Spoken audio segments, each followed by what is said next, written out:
Hello farmers, welcome back to the channel. This is a place for agricultural business owners looking for ways to make profit from their agricultural business and also thinking of starting up an agri-business. And today I'm back with another farming series topic for the channel. So today I'll be talking about farming techniques, things you need to put in place, things you need to take note if you are cultivating. People kind of overlook these things and they end up affecting your production, they end up affecting your profit, they end up affecting your output. If you don't put all this input in your cultivation or in whatever crop you are into, your profits won't be much, or you might not even make profit at all. So that's why I decided to bring this particular topic to the channel. Alright, so if you're interested in today's video, as usual, smash the like button, smash the subscribe button, and let's dive in. One of the proper farming techniques you need to put in place when cultivating is make sure you use organic fertilizer as much as possible. Organic fertilizer as much as possible. Use manure, animal waste, poultry waste. Make sure you use it as much as possible. Am I saying you shouldn't use the synthetic fertilizer, NPK and rest? No, you can use them, but for a proper harvest, to prevent some future encounter that you might have, it's advisable you use organic fertilizer as much as possible. So that's the one thing you need to do, to put in place when you are cultivating any crop at all, be it long-term crop, be it short-term crop. Make sure you use organic fertilizer as much as possible. Can you use synthetic fertilizer? Yes, you can, but it will be better you use organic fertilizer. Alright, the next thing you need to take note or put in place for productivity is ensure that you have either drainage system and irrigation system. Drainage system in the sense that maybe where your land is located, there is swamp, is swampy or the rest. Make sure there's a channel where the water can go away so that it doesn't stay on the land and kill the crop. Too much water will kill your crops.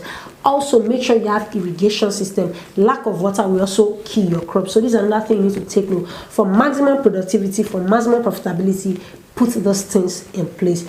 Organic fertilizer, irrigation system. The next thing you need to note is rotate your crops as much as possible. So this is for those that are into short-term crops. If you are into short-term crops, don't just focus on pepper.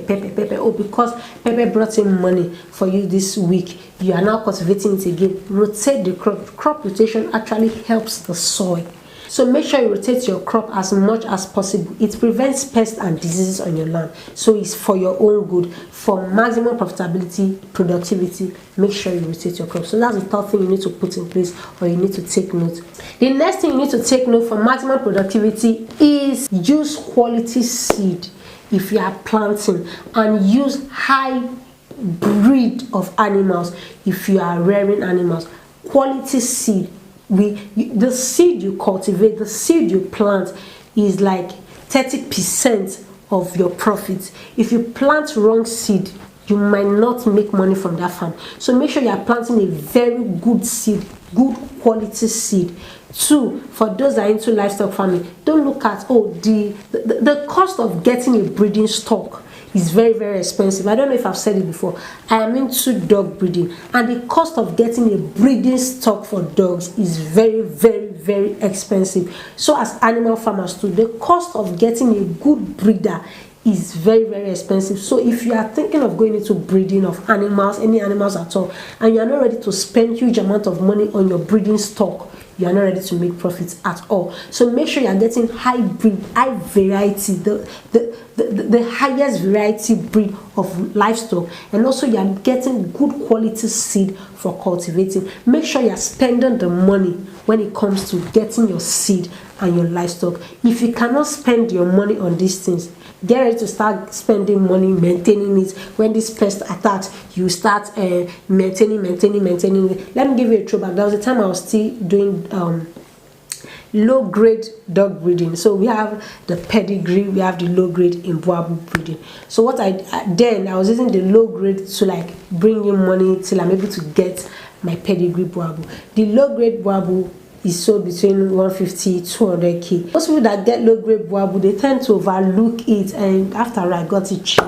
and all they need to do is to feed it, and it's to start producing money for it. But we that spend huge amount of money getting a good breeding stock, the pedigree stock, we will know how to take care of it well to be able to generate money for you. Okay, so that's just the difference. It's important to get the highest breed and good quality seed. Also, make sure you use the mixed cropping system if you are into crop farming. So what I used to do for people that get suckers from me or call me for farm setup is, once I set up your plantain farm, I'll tell you intercrop with maize. For me, this is another way that you can make quicker money pending the time that your plantain is growing. So once you are planting the plantain, just like intercrop it with maize, you are making profit before the plantain start germinating. So practice mixed cropping. Yes, intercrop, but don't mix crop plants if the plants or if the crops cannot accommodate each other. I don't know if you get what I'm saying. E.g., let's say you're planting egusi and you're intercropping with watermelon. It does not make sense. Okay, so plant crops that intercropping them will be easy for you to harvest and identify.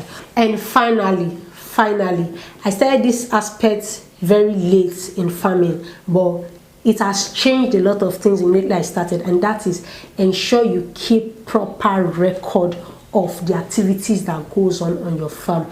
The money you are pumping inside, make sure you are calculating it. The profits you are making, make sure you are calculating it. Run your farm as a proper business. I started this aspect very late, but when I started, it made a whole lot of sense. It made a whole lot of changes in the profits I make, in the way I sell. It will help you know how to actually sell your crops. Okay, so let's say you've taken account of the number of seeds the amount you use in purchasing seed, the amount you paid your laborers, the amount you pay everywhere. You've taken note of it, and you're seeing like 3.something million naira.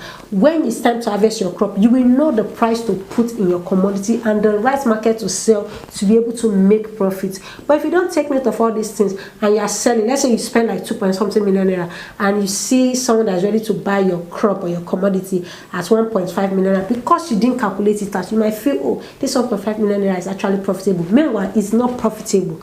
Okay, so it's important you take proper record keeping of your farm activities. All right, I hope you got value. I hope you enjoyed today's video. If you did, smash the like button, smash the subscribe button, and I'm going to see you in my next video.